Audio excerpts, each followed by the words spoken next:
மகா பெரியவா சரணம். தெய்வத்தின் குரல் பகுதி 1, தலைப்பு 4, வைதிக மதம். கட்டுரை 38. வேத ரட்சணம் ஏன் ஆயுட்கால தொழிலாக வேண்டும்?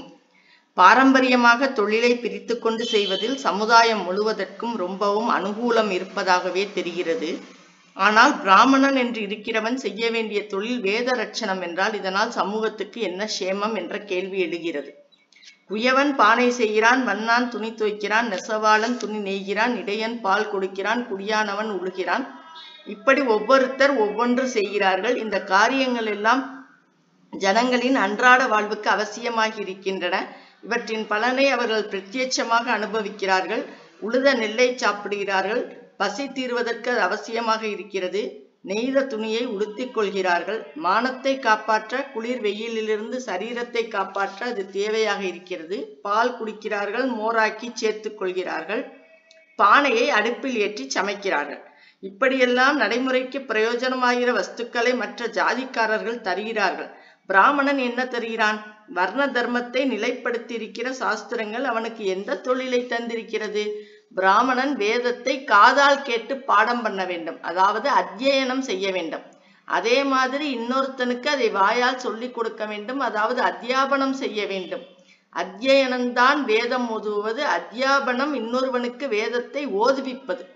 இதோடு பிராமணன் வேதத்தில் சொல்லி இருக்கிற நித்திய கர்மானுஷ்டானங்களையும் யாக யக்ஞாதிகளையும் செய்ய வேண்டும் என்று சாஸ்திரத்தில் இவனுக்குரிய தொழிலை வகுத்து கொடுத்திருக்கிறது.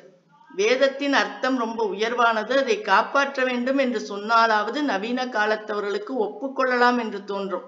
ஜன சமூகத்துக்கு அறிவு, கலை எல்லாம் வேண்டும். வேதம் நிறைய அறிவை தருகிற வஸ்து என்பதால் அதன் அர்த்தத்தை சிலர் சமூகம் முழுவதற்கும் பிரச்சாரம் பண்ணி கொண்டிருந்து விட்டு போகட்டும் என்று சொல்ல தோன்றும்.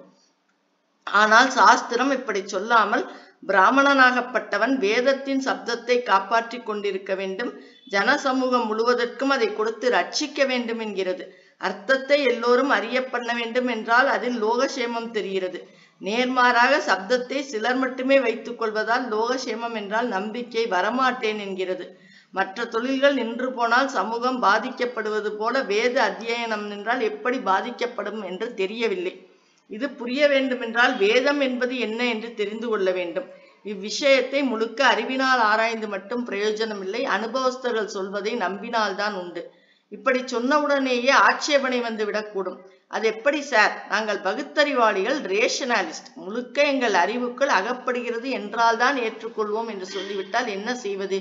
எல்லா விஷயங்களுமே மனுஷிய அறிவுக்குள் அகப்பட்டுத்தான் ஆக வேண்டும் என்று எப்படி உரிமை கொண்டாடலாம்?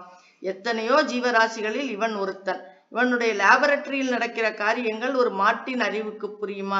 என் புத்திக்கு புரியாததால் இந்த பௌதீக விதிகள் லாஸ் இருக்கவே முடியாது என்று மாடு சொல்லலாமா? மாடு வரைக்கும் போக வேண்டாம். மனுஷியர்களிலேயே பிசிக்ஸ் படிக்காதவர்களுக்கு அவை எப்படி புரியும்? ஆனால் அதை நன்றாக படித்தவர்கள் சொல்வதால் படிக்காதவர்களும் நம்புகிறார்கள். அவர்கள் செய்கிற உபகரணங்களால் பிரத்யட்சமாக நடக்கிற காரியங்களை பார்த்து விதிகளை எல்லோருமே ஒப்புக்கொள்கிறார்கள். அப்படியே சாஸ்திரத்தை அனுஷ்டித்தவர்கள் வேதத்தை பற்றி சொல்வதை நம்ப வேண்டும். இதுவரைக்கும் அது பிரத்யட்சமாக தந்திருக்கிற பலன்களிலிருந்து அதை ஏற்றுக்கொள்ள வேண்டும். பெரிய பிரத்யட்ச பலன் இதுவரை இந்து சமூகம் எத்தனையோ எதிர்ப்புகளுக்கும் தாக்கு பிடித்து விழாமலே இருக்கிற ஒரே பழைய மதம் என்பதும் இந்த மதத்தில் தான் லோகத்துக்குள்ளேயே மிக அதிகமாக மகா புருஷர்கள் தோன்றியிருக்கிறார்கள் என்பதுமே ஆகும்.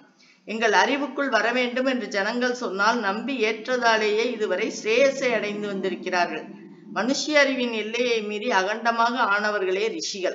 அவர்களின் மூலமே வேத மந்திரங்கள் லோகத்துக்கு வந்திருக்கின்றன என்பது அடிப்படை கொள்கை. அம்மாதிரி மனுஷர்கள் ஆத்மசக்தி பெறவே முடியாது என்று சொல்லிவிட்டால் அப்புறம் பேச்சே இல்லை. பிரத்யட்சமாக இருக்கிற மகான்களையும் சித்திமான்களையும் வேண்டுமானால் சுட்டிக்காட்டி இவர்களுக்கு மற்றவர்களுக்கு இல்லாத சக்திகள் இருக்கிறது, இதை பார்த்தாவது நம்புங்கள் என்று சொல்லலாம். அவர்கள் செய்வதெல்லாம் மோசம், ஏமாற்று வித்தை என்று பதில் சொல்லிவிட்டால் பிறகு பேச்சில்லை. இப்போது நாம் இருக்கிற நிலையில் நம் புத்திக்கு என்ன எட்டுகிறதோ அதற்கு மேற்பட்டதாக எதுவும் இருக்க முடியாது என்பதேதான் ரொம்பவும் பகுத்தறிவற்ற வாதமாய் இருக்கிறது. இதை அப்படி சொல்பவர்களை புரிந்து கொண்டால்தான் உண்டு. ஏதோ சுவாரஸ்யமாக பேச்சு கச்சேரி கேட்கலாம் என்ற அளவிலாவது எத்தனையோ தினுசான அரசியல் மீட்டிங்குகள், பொலிட்டிக்கல் மீட்டிங்குகள் இருக்கிற போது கூட இங்கே என்னிடம் நீங்கள் வந்திருப்பதால் உங்களில் யாரும் இப்படி தங்களை முழு ரேஷனலிஸ்டாக, பகுத்தறிவாளராக சொல்லிக் கொள்ள மாட்டீர்கள் என்று நினைத்து வேதம் ஏன் சம்பிரதாயப்படி இனியும் இருக்க வேண்டும் என்பதற்கு கூட காரணம் சொல்கிறேன். ஒருவேளை அப்படி இல்லாதவர்களுக்கு சாமியார் சொல்வதும் கொஞ்சம் சரியாக இருக்கும் போல் இருக்கிறதே என்று தோன்றினாலும் தோன்றலாம். ஹரஹர சங்கர, ஜெய ஜெய சங்கர, காஞ்சி சங்கர, காமகோடி சங்கர்.